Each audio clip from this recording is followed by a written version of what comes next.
In 1999, a banker at JP Morgan Chase received a piece of metal in the mail.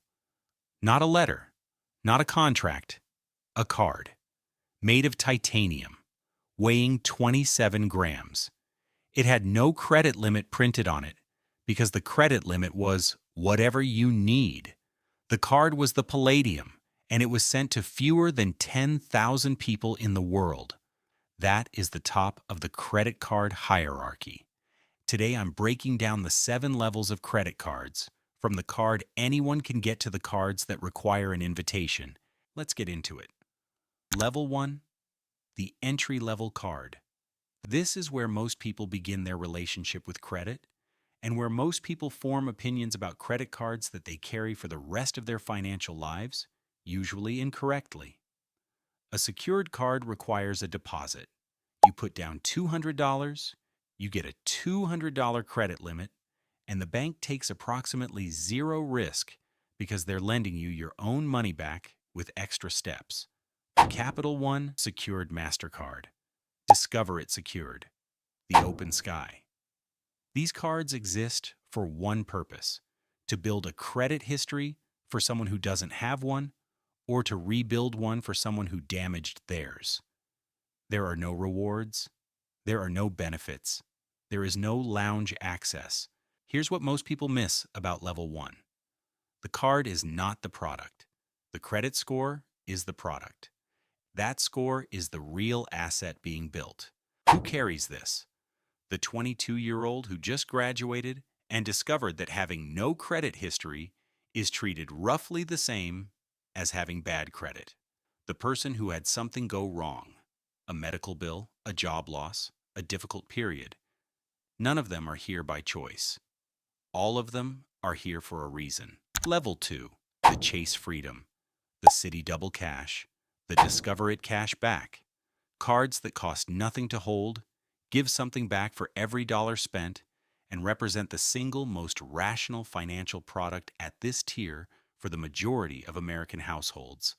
The Citi Double Cash gives 2% back on everything, 2 cents on every dollar, automatically, with no annual fee. The card is a passive income machine for people who pay their balance in full every month. The Chase Freedom Flex operates on rotating 5% categories: groceries 1/4, gas the next, Amazon after that. It requires attention. Who carries these? Everyone who read one personal finance article in 2019 and decided they were going to optimize their spending. Some of them actually did. Most of them carry the card, forget about the categories, collect $180 in cash back at the end of the year, and feel like they won something.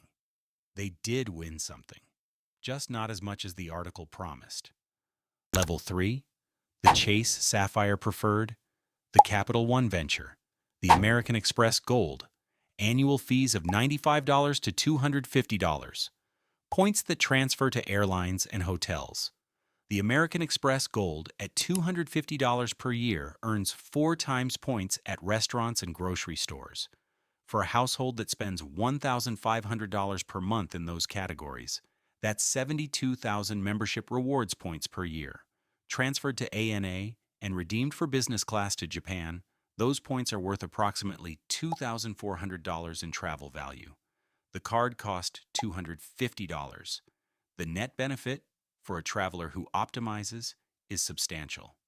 The problem is that a traveler who optimizes describes about 15% of cardholders. Here's the insight that most people in this category miss. The card is not the product. The transfer partner is the product.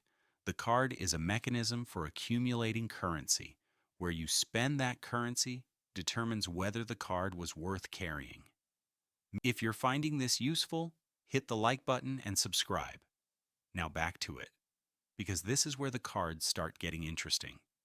Level 4, Chase Sapphire Reserve, the American Express Platinum, annual fees of $550 to $695, airport lounge access, travel credits, global entry reimbursement, the level where the card starts providing an experience, not just points. The Amex Platinum at $695 per year comes with $200 in airline fee credits, $200 in Uber credits, and access to Centurion lounges. The math on the credits, if you use all of them, offsets most of the annual fee. The Chase Sapphire Reserve at $550 per year gives a $300 annual travel credit that is so broadly defined, it triggers on gas stations, parking, and transit in addition to flights, that most cardholders hit it by April without trying. Trip delay and cancellation insurance that is not theoretical, who actually extracts value here.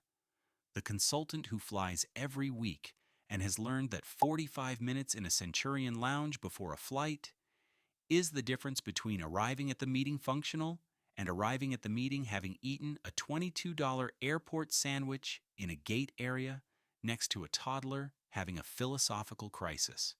The annual fee is a rounding error on her travel budget and a significant contribution to her mental health. Level 5, the American Express Business Platinum, the City Prestige in its final form, the Chase Sapphire Reserve for Business, annual fees of $695 to $895. The Amex Business Platinum at $695 per year adds 1.5 times points on purchases over $5,000. The card also comes with access to the Global Lounge Collection, Dell credits, Adobe credits, annual airline credits. At level 5, the cardholder optimizes their business spending and personal spending simultaneously through a single instrument. The CFO approves the annual fee as a business expense. The points fund the cardholder's personal travel. Level 6, the invitation-only tier, the American Express Centurion, the Black Card, $10,000 initiation fee, $5,000 annual fee. Amex decides when you qualify and when you do. A package arrives in the mail containing a card made of anodized titanium and a letter explaining what you now have access to. A dedicated Centurion agent who handles travel bookings, restaurant reservations, and the kinds of requests that fall outside what a normal concierge can accommodate. Complimentary companion tickets on select airlines. Access to events that are not publicly available, fashion weeks, sporting events, cultural occasions, where the access itself is the benefit and the seat is secondary. Here is what the card actually is at this level: a signal. The person who hands a black card to a restaurant, a hotel, or a business associate is communicating something that has nothing to do with the rewards rate. The question it answers has nothing to do with points. The question it answers is, who is this person? Level 7. The private banking cards, JP Morgan Reserve, the Couttsworld Silk Card in the UK, cards issued exclusively to private banking clients with minimum assets under management of $10 million. These are not applications. They are conversations. Your private banker mentions at some point in the relationship that there is a card available. You express interest. It appears. The JP Morgan Reserve, issued to private banking clients of JP Morgan. No published credit limit, no application. They are using a payment instrument that comes with a relationship to one of the largest financial institutions in the world, and that relationship is the product. Here is the final insight. At level 1, the card is a tool for building credit. At level 7, the card is proof that you don't need credit. The card was never the point. The relationship behind the card is. The credit card was invented in 1950. Diners Club. A cardboard card you could use at 27 restaurants in New York City. The founding story is that Frank McNamara forgot his wallet at dinner and found the experience humiliating enough to create an entirely new financial category.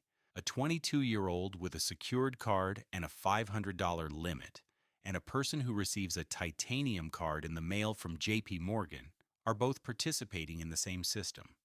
One is building access to it. The other has built enough of it that the system comes to them. If this was useful, subscribe. See you in the next one.